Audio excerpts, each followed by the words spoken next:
Saya itu langsung masuk jurusan kebetulan, cuman saya ada banyak teman-temannya di PMP dan ada kerjasama juga sama PMP. Jadi itu basically ya choice aja sih Bu. Kalau saya sendiri saya lebih prefer langsung masuk jurusan karena kan di situ orang Taiwan itu lebih ke grouping gitu kadang. Jadi kalau di first year mereka friendly, kalian masih bisa ngobrol. Tapi untuk second year masuk kan mereka mungkin udah ada grupnya sendiri, udah ada grup sendiri, mungkin agak susah kejar di situ. Tapi plusnya PMP itu kalian bisa kenal banyak international students. Kalau di langsung jurusan berarti kebanyakan langsung local Taiwanese people. Jadi untuk PMP itu first year-nya level foundation dulu, langsung in Mandarin atau ada sebagian English? Untuk PMP itu uniknya dia beda banget sama foundation. Kalau foundation itu kan 1 plus 4 tahun ya, betul ya Bu? Dan first year itu buat Chinese language full. Kalau di PMP itu enggak, dia lebih ke general course. Jadi di universitas itu kalian mata kuliahnya bukan mata kuliah langsung 100% dari jurusan sendiri, tetapi kalian harus mengambil courses general. Contohnya tentang sejarah atau tentang apa itu tetap harus ikut kelasnya. Nah di PMP ini bagusnya kalian di first year itu pasti dipaksa untuk semua jurusan. Jadi contohnya ekonomi kalian belajar, terus untuk introduction ke jurusan masing-masing yang diajarin. Jadi basicnya itu semua dapat. Dan di PMP itu mereka ada Chinese dan English. Jadi nggak semuanya kita bakal study English itu nggak. Mereka kan udah mulai prepare kalian pakai beberapa course yang di Chinese. Tapi guru-gurunya itu guru-guru yang kerjasama dengan international badan bank internasional. Jadi kalau untuk ujian masih bisa minta Inggris atau masih bisa mungkin ada pertanyaan atau apa mau pakai bahasa Inggris sama gurunya, cuman guru tetap balas pakai bahasa Mandarin. Sorry, itu cuma first year-nya aja begitu, setelahnya gabung dengan setelahnya gabung dengan langsung yang istilahnya real life-nya, betul. Kalau langsung masuk jurusan berarti 1 tahun full belajar bahasa dulu. Kalau yang masuk jurusan jalurnya Nicholas tadi gimana? Kalau yang saya langsung masuk jurusan tuh full langsung kayak sekolah biasa. Langsung kayak orang lokal. Jadi guru-gurunya sudah tidak ada ampunnya Bu. Jadi kalau saya yang kalian tesnya, saya boleh nggak pakai English version? Oh sorry nggak boleh, kamu kan daftarnya langsung jurusan. Betul. Tapi beberapa guru mungkin masih ada kasih keringanan lah, mungkin kalau kalian international student mungkin ya udah nggak apa-apa saya buatin. Tapi kalau sudah masuk ke second year itu sama sekali cannot. Gitu. Lalu ada pilihan, berarti satu pilihan langsung jurusan, satu pilihan PMP, satu lagi itu tadi 2 plus 2 itu caranya jadi beda lagi. Kalau yang 2 plus 2 program itu otomatis dia biayanya akan lebih mahal. Tapi dia itu kerjasama, jadi kalian daftarnya itu bisa langsung a certain major. Kalian mungkin major di bisnis, tapi bisnisnya bukan mau di Fengcha doang. Contohnya mau daftar ke Monash juga. Jadi 2 tahunnya di Fengcha belajar bisnis, nanti 2 tahunnya diharuskan berangkat ke Monash. Tapi biaya SPP-nya akan SPP-nya Fengcha. Tapi dari 2 tahun yang di Taiwan itu udah langsung masuk full Chinese. Betul, full Chinese. Tapi mereka pasti ada English, mata kuliah yang bisa diambil di English. Beberapa, karena kan prepare-nya buat English. Ini kan, jadi mata kuliah guru-gurunya itu akan berbeda juga. Boleh tanya nggak kalau itu fakultinya yang ngajarnya beda nggak kalau yang di PMP sama yang di regular? Untuk teachers-nya bisa mungkin berbeda. Karena dia certain faculty pasti certain professors. Jadi kalau let's say PMP mungkin kalian first year-nya ya kurang lebih professornya yang itu yang kerjasama dengan international. Tapi untuk second year, third year itu tergantung fakulti yang didaftarkan begitu. Jadi gurunya mesti berubah lagi. Thank you. Oke. Dan itu kalau mau yang foundation juga ada sih sebetulnya Bu. Jadi 1 plus 3 ada, foundation yang 1 plus 4 yang semua university ada itu juga ada. Lalu yang 2 plus 2 juga ada. Lalu yang last itu exchange. Kalau cuma pengen keluar negeri 1 tahun aja atau pengen 1 semester aja juga ada. Ya, jadi sebetulnya PMP itu lebih ke bridging ya.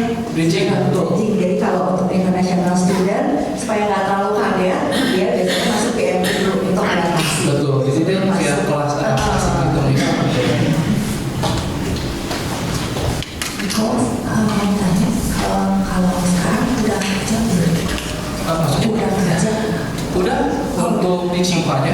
Bukan di kelasnya. Masuk ke, maksudnya di accept ke universitasnya. Bukan di kelas udah ada kerjaan. Oh, kerjaan? Belum ada sih, saya paling cuma part-time aja di sekolah. Jadi kayak tadi barusan part-time di luar atau part-time di dalam sekolah. Karena saya ada kerjasama dengan bagian admissions. Jadi saya tahun ini tuh saya megang anak-anak baru yang masuk ke Fengja-nya. Jadi anak-anak baru yang daftar ke Fengja seluruh Indonesia nanti masuk ke grup, nanti saya yang jawab pertanyaan mereka. Itu juga bagian dari pekerjaan, jadi saya bagian admissions juga di Fengja. Kalau dari universitinya ada misalnya kayak kerjasama gitu Pak, misalnya nanti kalau misalnya GPA-nya segini ditarik sama perusahaan apa gitu. Oh, ini juga unik di Fengja Bu. Jadi di CBCS kita ada career day buat university. Di universitinya ada career day buat job application Bu. Jadi setiap tahun akan diadakan kayak semacam pameran di dalam sekolah. Itu nanti ada banyak pabrik-pabrik kerjasama yang akan datang ke situ Bu. Jadi udah datang ke booth itu, kalau kalian yang mau apply kerja, itu bisa langsung interview di lokasi sama company-company yang kerjasama. Jadi contohnya yang besar-besar ya tadi ada Micron, Nvidia, Foxconn, TSMC, Tata, pabrik komputer gitu Bu. Kalau kayak tadi belum bisa bahasa Cina sama sekali, tadi di kelas belajar cuma 2 minggu ya yang Betul. intensif. Betul. Terus udah gitu kalau misalnya nggak menerima beasiswa nih, uang mahalnya berapa kira-kira? Uang pangkal untuk Fengja itu beda-beda Bu, untuk fakultasnya. Kalau yang saya dengar di jurusan saya itu kurang lebih, ini karena beda jalur ya Bu, yang ada overseas, ada internasional. Kalau internasional itu mungkin, kalau overseas mungkin yang keturunan Chinese bisa langsung daftar, tapi kalau yang bukan harus ikut yang internasional Bu. Untuk internasional itu kurang lebih di 70.000 sekian NTD, which is kurang lebih 35 jutaan per semester. Dan kalau untuk di overseas dia lebih murah 5 juta Bu, kurang lebih di 30 juta per semester. Tapi itu tergantung fakultasnya. Ada fakultas yang bisnis bisa lebih murah, ada engineering biasanya lebih mahal Bu. Dan untuk yang fully in English itu lebih mahal lagi. Oh, itu kan tadi uang sekolah Tuition semester ya. Kalau uang pangkal Itu nggak ada, jadi langsung tuition fee. Jadi nggak ada uang pangkal tambahan itu nggak ada. Paling cuma miscellaneous fee Bu, kayak mungkin asuransi international student, mungkin asuransi ini. Iya, thank you. Jadi Bapak Ibu sekalian, yang ada uang pangkal itu hanya di Indonesia. Bukan jangan-jangan seluruh sekolah di Indonesia. Mau dari tingkat TK sampai kuliah, kalau di Indonesia itu berlaku uang pangkal. Tapi kalau di luar negeri itu mereka semua masuk ke tuition fee aja. Tapi mereka nggak ada namanya uang pangkal. Gitu, oke. Saya mau nanya mundur dikit, belum paham. Oke. Ada international students, ada overseas. Betul. Itu pertanyaan pertama. Nah, terus tesnya beda sama China. ASK 5 ada di sini ada FOCL tadi. TOCFL, basically Chinese version of TOEFL. Dia satu brand sama TOEFL yang buat English. Oke. Satu brand tapi ini in Chinese-nya gitu. Oke, balik lagi yang pertama. Yang pertama jadi ada international students, Betul. ada overseas students. Betul. Itu berlaku untuk semua university atau cuma di diskusi aja? Betul, itu untuk semua university di Taiwan, bukan Oke. di China tapi di Taiwan. Overseas maksudnya buat Overseas itu bagi yang keturunan Chinese itu bisa daftar untuk overseas jalur overseas itu kayak ID-nya. Jadi kalian ID-nya tuh bisa internet. Kalau let's say kalian bukan international, bukan keturunan Chinese, itu diwajibkan untuk daftar yang international students. Tapi kalau yang ada keturunan Chinese atau Tionghoa, itu dianggap sama pemerintah China itu ada istilahnya ada hubungan darah gitu. Makanya dia harganya bisa lebih murah. Jadi bagi Hong Kong, Macau, dan yang di luar di ASEAN yang memiliki keturunan Chinese itu dianggapnya overseas begitu. tapi tesnya semua sama. Sama semua. Oke, jadi yang TOCFL TOCFL tetap harus ambil tetap harus ada. sama yang ASK.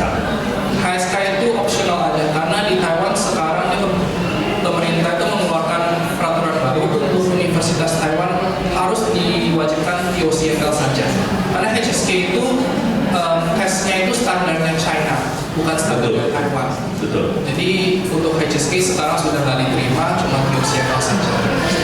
Begitu.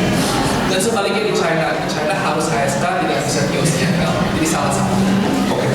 Alright. Thank you. Next. Thank you, saya bantu sedikit ya nih kan soal overseas. Jadi pada dasarnya kalau di Taiwan itu istilahnya mereka mengakui untuk yang kita keturunan Chinese. Gimana cara buat dapatnya? Anaknya harus punya nama in Chinese. Jadi nanti harus melampirkan nama in Chinese dalam tulisan Chinese gitu. Itu nanti mereka, ya tulisan aja. Iya, jadi application-nya ada gitu. Kita harus punya nama Chinese dan dalam tulisan dalam karakter Chinese untuk bisa mendapatkan overseas rate gitu ya, atau sebagai overseas student gitu. Tapi kalau yang bukan keturunan Chinese dan gak punya namanya harus international student. Di overseas student itu dia hitungannya kayak dianggap lokal saja. Jadi levelnya berbeda dengan internasional. Kalau sekarang anaknya sedang belajar HSK, Oke. kemudian nabung ya, kemudian waktu dia mau adaptasi ke standarnya Taiwan, mudah nggak? Atau lebih baik dari awal langsung standarnya di OFCL itu? Sebetulnya sama aja Om, karena saya dulu juga bukan pakai TIOS ya. Dulu tuh peraturannya boleh pakai HSK ya, cuman karena sekarang sudah berubah jadi tidak boleh lagi. Dulu saya adaptasi dari HSK ke traditional Chinese. Cuman yang bikin berbeda dengan HSK sama TIOS itu apa? Itu karakter Chinese-nya Om. Untuk yang HSK itu simplified Chinese, sedangkan yang TIOS itu yang traditional. Yang traditional berarti yang lebih panjang tulisannya. Jadi sebetulnya kalau simplified bisa dan bisa belajar lebih, adaptasi ke tradisionalnya sebetulnya nggak begitu beda jauh loh. Jadi Apa sih bisa? sedang jalan pakai HSK, lanjutkan aja dulu yang saya. Iya, Tapi di sana penyesuaian akan lebih mudah karena basic HSK-nya sudah cukup. betul. Tapi untuk daftar sekolahnya tetap harus ada tes. Betul, nanti akan ujiannya sesuai standarnya. Betul, betul. Iya. Untuk kosakata, grammar itu kurang lebih sama Om untuk HSK. Mungkin ada beberapa vocab yang agak berbeda, tapi masih bisa dihitung jari gitu. Jadi pretty much 80-90% itu sama, cuma beda di tulisan saja. Jadi no problem ya, no problem buat Iya, HSK. betul. Yuk, tadi mengenai overseas, kalau ada anak bapak ibu yang tertarik juga nanti ikutan program summer program Taiwan, kan ada ya yang mereka summer program misalnya 2 minggu atau 1 bulan, itu juga bisa dapat harga yang berbeda lebih murah kalau kita as overseas. Tadi bapak ya mau tanya. Oh udah dijawab, oke. Apa Hanya itu sebenarnya. Yang saya sama SSP kan Iya. sebenarnya bedanya cuma cara penulisan aja. Cara penulisan dan mungkin beberapa kosakata berbeda. Nah sekarang kalau misalkan kayak saya lihat sekarang kan masuk simple, Betul, betul. kan karena udah ada basic di Taiwan jadi nggak perlu tahu basic berarti udah nggak masalah. Betul. Tapi penulisannya pasti berbeda kan. Betul, pasti berbeda. Tapi no problem. Kalau dari experience saya sendiri sih no problem, karena untuk tradisional ke simplified itu dia ada beberapa karakter yang kalau di simplified pasti bentuknya seperti itu. Jadi bentukannya itu familiar. Sebenarnya nggak berubah ya. Ya kurang lebih begitu. Kalau untuk perpindahan ya dari tradisional ke simplified kurang lebih bisa nebak. Jadi sekarang Taiwan tuh pakai yang tadi di nasional. Betul, TOCF. Gitu ya. Iya, betul. Kalau itu pakai SSB.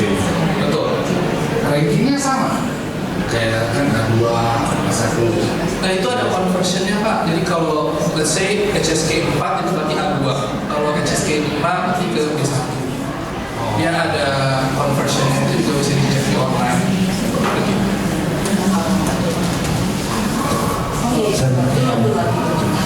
Nggak cuma mengenai berarti tadi ada international students, Betul. ada overseas, dan dua-duanya boleh memilih mau major yang apa namanya, full Chinese atau yang Inggris gitu, bisa, kayak gitu. Semuanya bisa, semuanya bisa. Jadi itu cuma sebagai ID saja sih Bro. Jadi dia nggak ada perbedaan untuk kalian. Yang lainnya nggak ada beda. Boleh daftar nggak boleh. Oke, ada bedanya. Oke, itu doang. Dan di Pengja tadi dibilang nanti ya untuk coursesnya fully in Chinese semua, cuma satu doang English, which is BIBA, Business in English.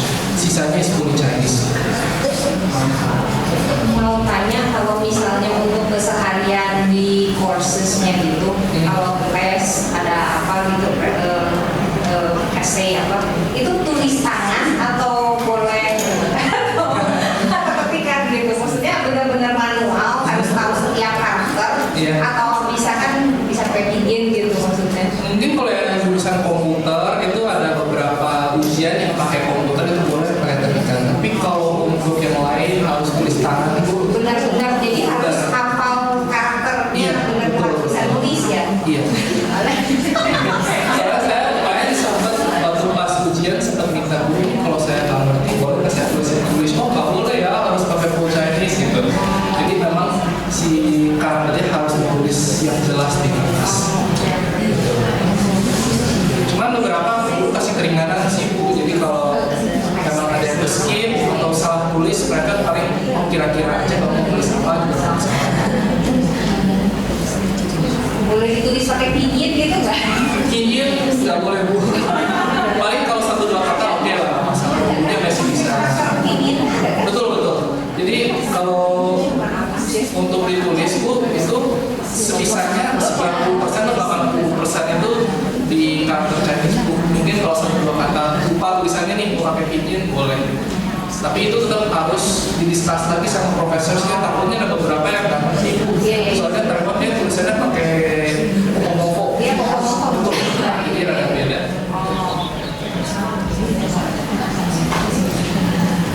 Oke, ada yang mau tanya lagi? Baru.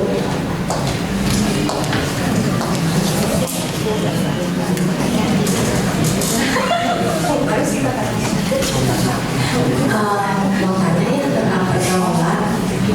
Saya dengar-dengar orang Cina kalau kita gaul sama orang Indonesia lagi, katanya tuh banyak yang jadi nggak benar kalau di Cina. Jadi di Cina gaulnya sama orang Indonesia. Banyak yang nggak benar. Nah, tapi kalau di Taiwan enggak. Nah, kalau itu gimana kira-kira?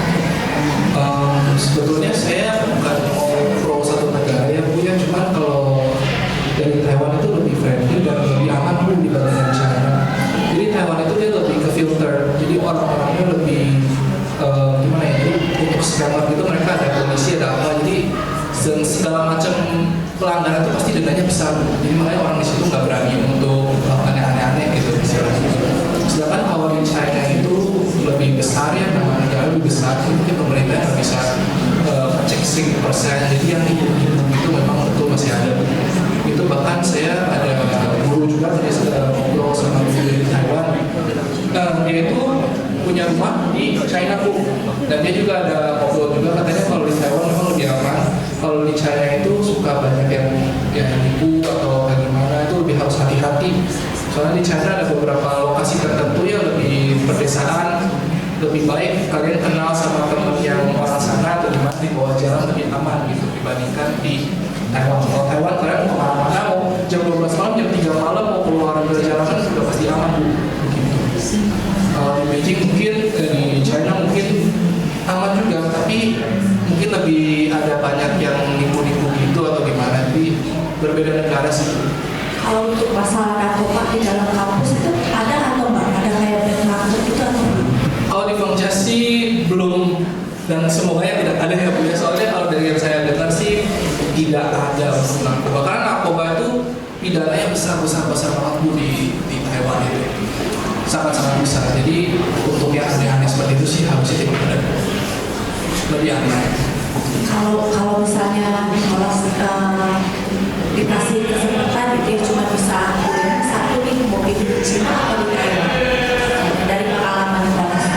Kalau pengalaman saya, ini kan saya Fengjas itu sebetulnya experience pertama ya Bu ya.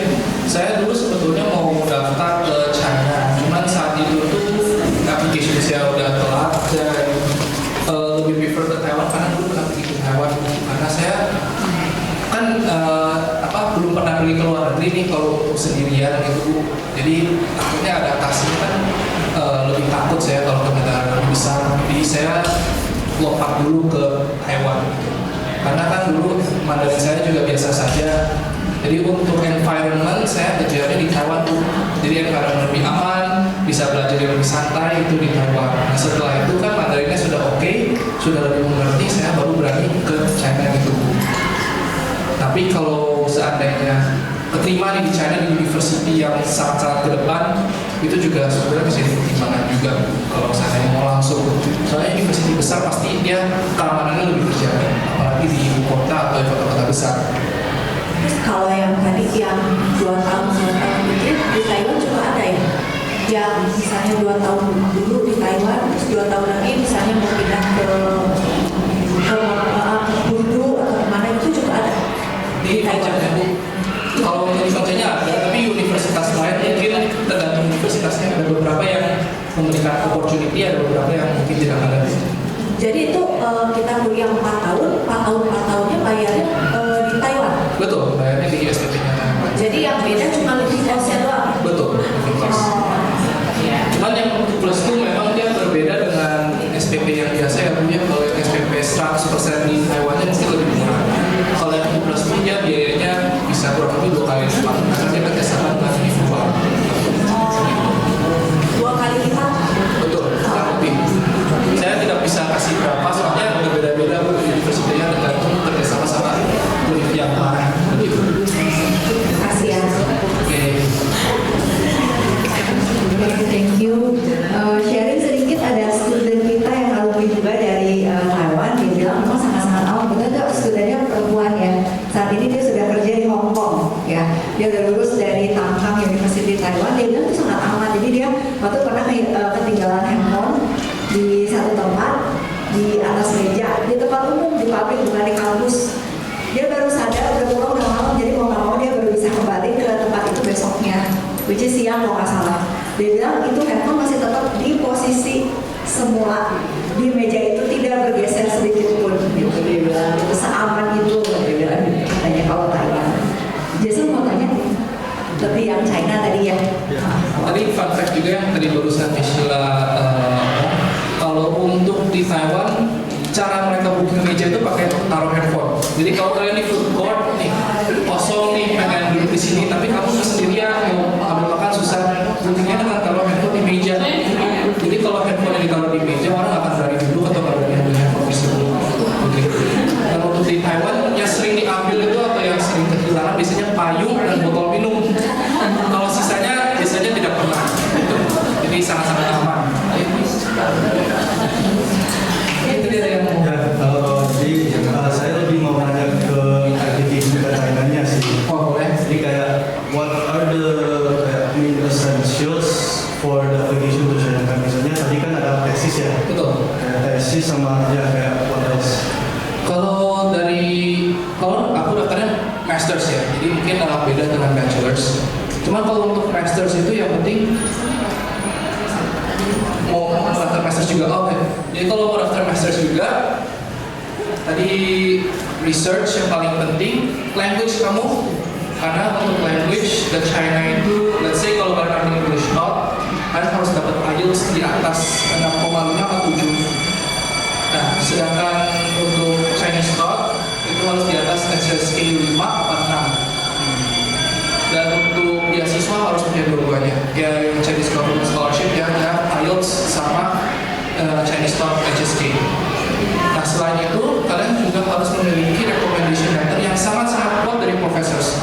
Jadi yang let's say univ yang lama, kalian harus minta recommendation letter dengan profesor yang kalian dekat atau yang sebaik-baiknya yang pangkatnya paling tinggi.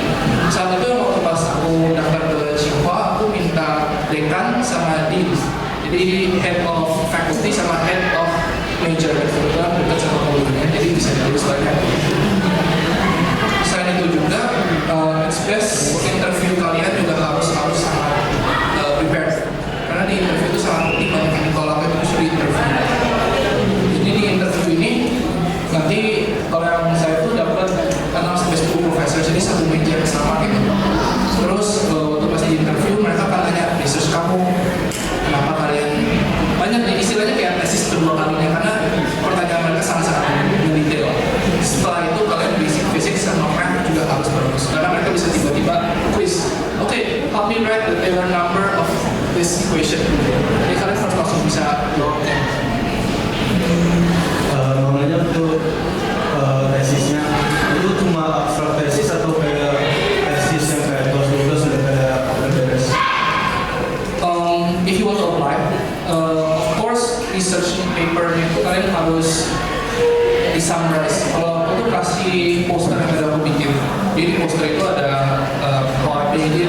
abstrak aja as usual.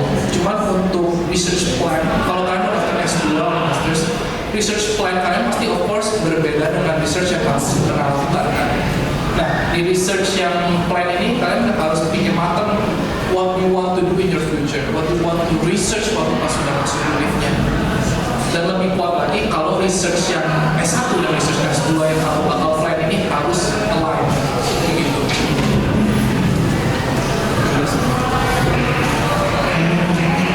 Oke, thank you. Oke, ada lagi pertanyaan? Satu. Oke. Terus, selamat siang. Saya mau nanya kalau misalnya belum bisa bahasa Mandarin, terutama Mandarin Taiwan. Nah, kemarin ini kan saya datang ke salah satu pameran pendidikan tambahan. Nah, ada beberapa university yang menawarkan 1 tahun di awal itu belajar bahasa dulu, terus baru kuliah. Nah, kalau menurut Nicholas lebih baik ngambil langkah itu atau yang PMP tadi? Kalau di Indonesia saya lebih rekomen masuk PMP karena kalau yang satu kelas bahasa itu jadi 5 tahun dulu sekolahnya, jadi lebih panjang waktunya kan sayang itu keluar. Dan saya juga kenal sama yang bagian BKPM-nya Batu sama head of yang bikin acara tersebut Bu. Nah dulu tuh waktu pas saya daftar dan saya ini ada sempat ngobrol juga, dan beliau juga pernah datang ke Fengja, jadi kita pernah ngobrol juga. Di situ kita sharing dan akhirnya dia bilang sebetulnya lebih baik kalau students langsung dipaksakan aja masuk ke karena langsung jurusan. Kalau untuk Fengja only karena PMP yang 1+3 ini Fengja only ya Bu. Nah itu lebih prefer dibandingkan kalian ngambil foundation, itu sangat-sangat kurang direkomendasikan karena saya terbuang waktunya gitu. Soalnya bukan cuma experience saya, cuma experience teman-teman lain. Waktu pas dicemplungin langsung, anak-anaknya langsung bilang saya kali ini nggak bisa. Jadi mereka akan cari tahu sendiri dan otomatis terpaksa harus belajar. Sedangkan kalau yang 1+4, environmentnya dia lagi, jadi lebih santai, tapi anaknya kurang tertekan untuk keluar skill bahasanya.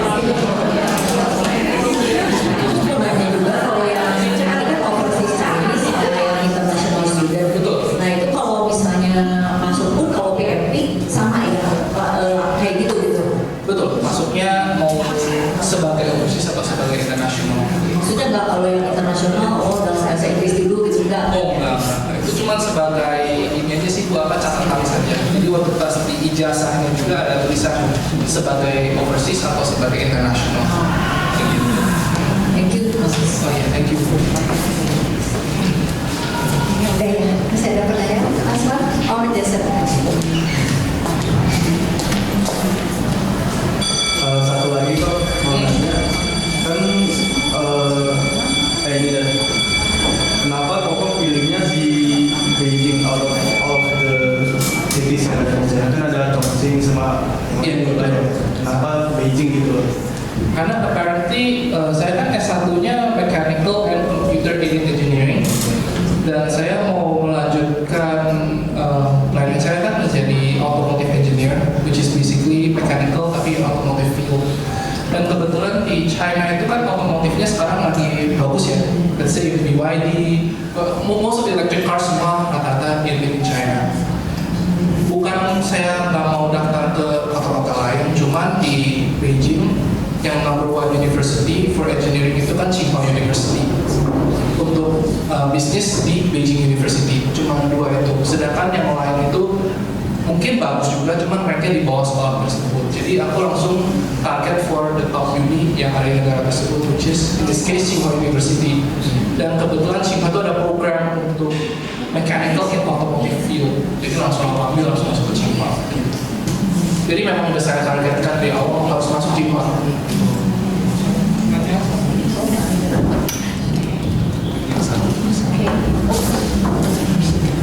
Masih mau bertanya? Masih ada Nicholasnya? Oke.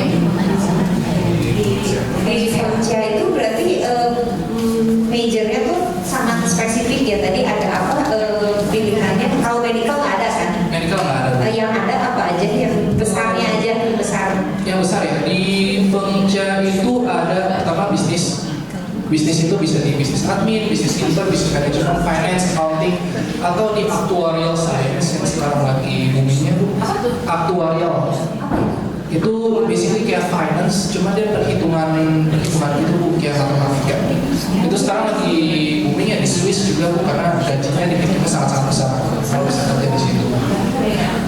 Kedua itu komputer bu, computer science, mungkin dari IT, management science, itu yang komputer karena Taiwan kan number one in chip ya untuk TSMC, computer science sangat-sangat penting. Ketiga itu engineering bu, engineering itu yang kayak saya mechanical and computer aided engineering, jadi komputer ada, mechanical juga ada, dan di bawah mechanical karena di engineering function itu mechanical itu number one, sedangkan yang civil, industrial atau material science itu semua lebih spesifiknya dari mechanical. Jadi itu semua juga sangat oke. Dan lastly untuk di function itu